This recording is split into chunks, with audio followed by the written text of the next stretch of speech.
Hey everyone, this is Lindsay Marsh from the Texas Homeless Network, and we are going to talk about the 2014 Point in Time survey.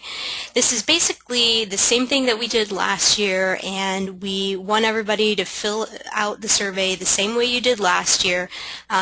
You might notice that some questions are no longer included, but then again, you might not notice that, and that is perfectly okay. So we'll just go through this pretty quickly. There are two sections on the back of the survey that we kind of want to focus on and make sure everybody fills out correctly, and it's going to be really important for data entry to get these correct. So that's where we're going to spend the bulk of our time, and this whole webinar should take no longer than 15 minutes. So you'll see right here that if you are conducting the survey, go ahead and put your name here. Whatever city you're conducting your survey in goes here, and facility or street address can go here. This is really important if you are collecting a bunch of surveys from different areas or shelters. That way, if something gets lost, we know what to look for. So if somebody doesn't want to take the survey, that's fine. You can go ahead and click that box, and then if you're able to, go ahead and get that individual's gender. And that's really all we need, and that's fine if they don't want to take the survey. So just starting at the beginning, go ahead, put their date of birth down, or just give us an age. It's really up to you. If you want to do both, that's fine as well. Again, get a gender and ask them for their race and check all that apply. You don't just have to pick one. Then we want to find out if this person considers themselves to be Hispanic or Latino. It's either a yes or no question. Something different than last year, we ask first thing on the first page whether or not the individual has a physical or mental disability, and we have different categories listed here, as well as none of the above. So go ahead and mark that. If they don't have any, just don't leave it blank. Just let us know it's none of the above. Again, same as last year, we want a description of the individual's family or household. We have a single individual. We have a single unaccompanied minor, two-parent family with children, a couple without children, one-parent family with children, a household with only children, and other type of family. So let's go back to household with only children. This means that everyone within this household is 17 or younger. So this could be a 17-year-old taking care of the younger sibling or two cousins, but no one in that household can be over the age of 17. So if they meet that criteria, go ahead and mark that box. Next thing that we want to go to, whether or not all school-age children are enrolled in Head Start. So yes, enrolled in school. So that could be yes, they're enrolled kindergarten through grade 12, or no, they're not enrolled in school, or it could be that they're just enrolled in Head Start. So go ahead and make that known, whether or not they got help with the enrollment at school, and then the children who are under the age of 18 if they need any of the following services. This is the exact same thing that we did last year. So then we want to know where the person spent last night, and this is really important because this will determine whether or not somebody is actually considered homeless by HUD. So you need to read through here and go ahead and mark down where that individual stayed last night. Then we want to know some information about service in the military, whether or not they served, and if they did serve, then we have some other questions here. We'd like to know how long the individual has been homeless. We want to know how many times the individual has been homeless, and if they're not currently homeless, we definitely want them to answer how many times they've moved in the past 60 days. And that's usually a pretty good indicator of whether or not that person will end up becoming homeless. So let's move on then to page 2, and this will be the back of your survey. And this table right here and this table right here are the two that we want to focus on because this is different than last year.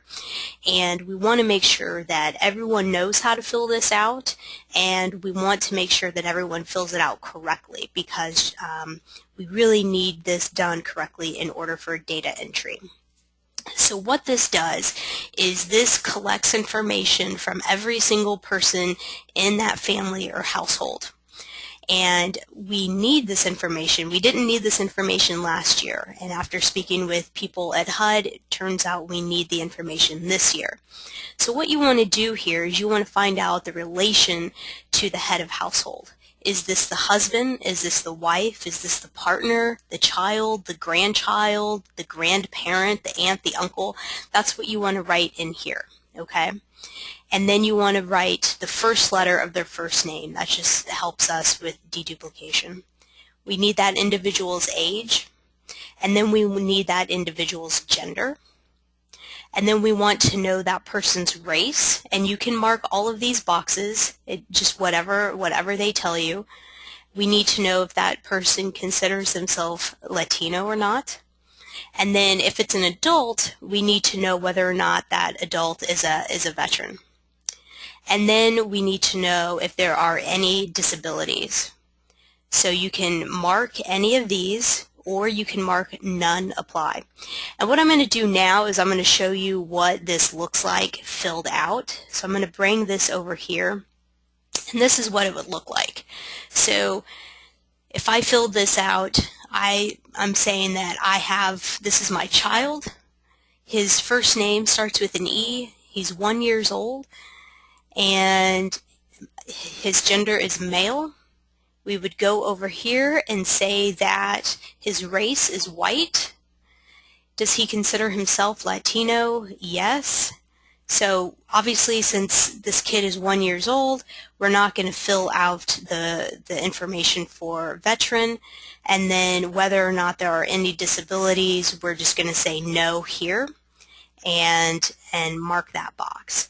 So you need to do this for every member of the family. And we've given you quite a few lines here, and if you need more, then go ahead and just fill it out under here. But we kind of looked at the average of last year's point-in-time count for the balance of state, and this should be plenty. So the next thing we want to do is look at the table for the healthcare needs. Now, we had a different table last year, but we kind of set this up the same way as this for the household members, really in order to save space, because we want to make this survey just front and back so you don't have a lot of papers to be shuffling around, especially on a cold night or a cold morning and it's windy. So this is what we need. We want to know whether or not this individual has needed medical care, dental care, mental health care, substance abuse care, or HIV/AIDS treatment within the past year. Okay, so you can ask them if they needed any of that care. It's a yes or no question. They either needed it or they didn't need it. And then we want to know whether or not they received that care. So it's either going to be yes or no again. And then if they did, if they marked yes, then we want to know where they received that care. Now, their options are they either received it in the emergency room, they went to a private doctor, they received it from the VA, a community clinic, MHMR, a social service agency, or other. And if this doesn't apply to anything here, then go ahead and write in other and let us know where they received that care so we can track that. And just like before, I'll go ahead and show you what it looks like filled out. So we could say that this individual, yes, needed medical care. And did you receive medical care? Yes. And where did you receive medical care? In the emergency room. Okay. Did you need dental care? Yes. And did you receive dental care? No. And this is pretty typical, especially for the dental care during the point-in-time count. You'll find a lot of people need dental care, but no one ever gets dental care. And then Mental health care, yes, we needed that, and yes, we were able to receive that. And then we come over here and say, oh, okay, so this person got that mental health care at MHMR. And then we can look at substance abuse and HIV/AIDS treatment and say, okay, this person did not need any of that, that treatment.